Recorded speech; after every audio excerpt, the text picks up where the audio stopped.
Gadis itu sedang menyapu jalan dan tiba-tiba mendengar suara aneh datang dari loteng.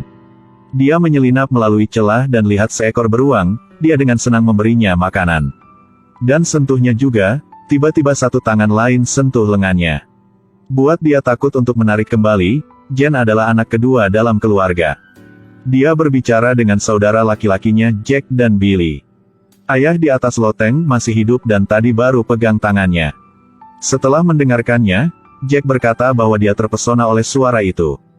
Tidak ada yang bisa hidup di atas loteng selama 7 bulan. Tapi apa yang terjadi di rumah ini? Mereka menutupi cermin di dalam rumah karena jika kamu melihat ke cermin, sesuatu yang buruk akan terjadi. Suatu hari si bungsu Sam sedang memainkan dan jatuh. Beberapa penutup cermin jatuh. Sam sangat takut sehingga dia ambil penutup cermin dan gulung tubuhnya. Dia buka satu mata dan melihat dirinya dalam cermin berdiri. Dan semakin lebih besar, dia takut dan pingsan.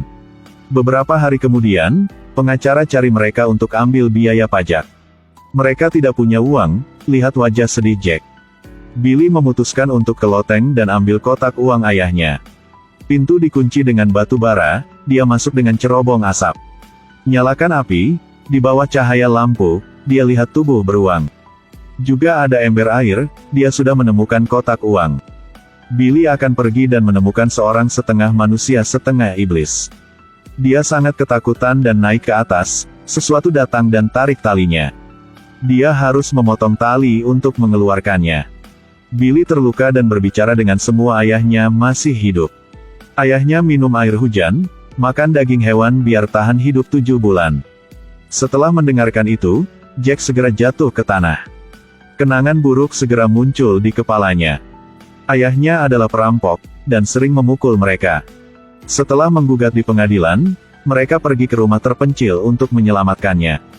Tidak diduga, ayahnya kabur dan menemukan mereka. Untuk menjaga adik-adiknya, Jack telah mengurung adik-adiknya di loteng. Dia sendiri cari ayah untuk berdiskusi, tentu saja, dia berurusan dengannya lagi. Di tengah pertempuran, Jack menusuk pisau ke leher ayahnya. Tapi itu hanya bisa buat dia tidak bisa bicara tapi masih hidup. Dia meremas leher Jack dan lempar jatuh ke dalam jurang, 3 saudaranya mendengar ketukan di pintu. Tapi tidak bisa buka, jadi dia cari jalan lain. Dari atas pipa asap, tidak lama kemudian Jack bangun lagi. Dia segera kembali ke rumah. Tapi bagaimana dia memanggil?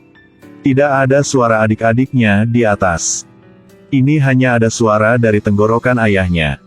Tahu adik-adiknya telah disakiti Jack begitu banyak rasa sakit dan bunuh diri. Tiba-tiba, dia mendengar suara ketukan dari kamar sebelah. Pergi untuk memeriksa apakah adiknya masih hidup. Dia senang melihat adiknya masih hidup tetapi ketika dia melihat ke cermin, hanya melihat ada satu Jack aja. Begitu, terlalu trauma, Jack menderita skizofrenia neurologis. Dia tidak menerima kebenaran itu, jadi dia memecahkan cermin.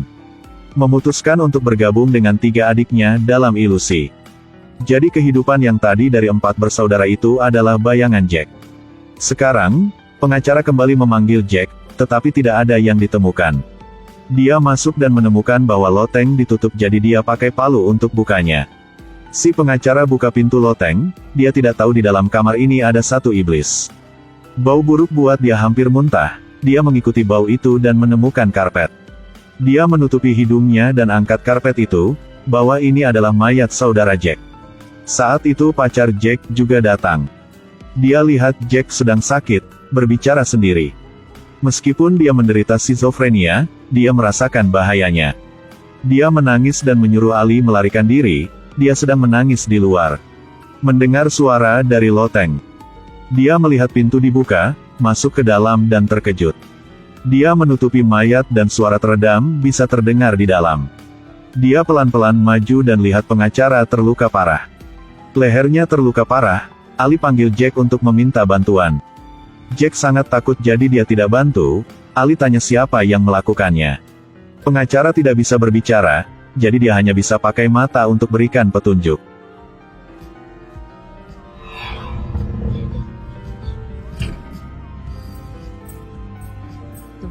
Ketika dia berbalik, dia tidak bisa melihat siapapun. Ali terus panggil Jack, tapi dia tidak datang. Ali dengan berani menyuruhnya keluar. Setengah manusia setengah iblis melangkah keluar. Itu ayah Jack ditahan 7 bulan di sini. Jack putus asa, untuk kekasihnya Jack dari sudut pandang skizofrenia sudah berani. Ali sedang diremas olehnya, dia akan pingsan.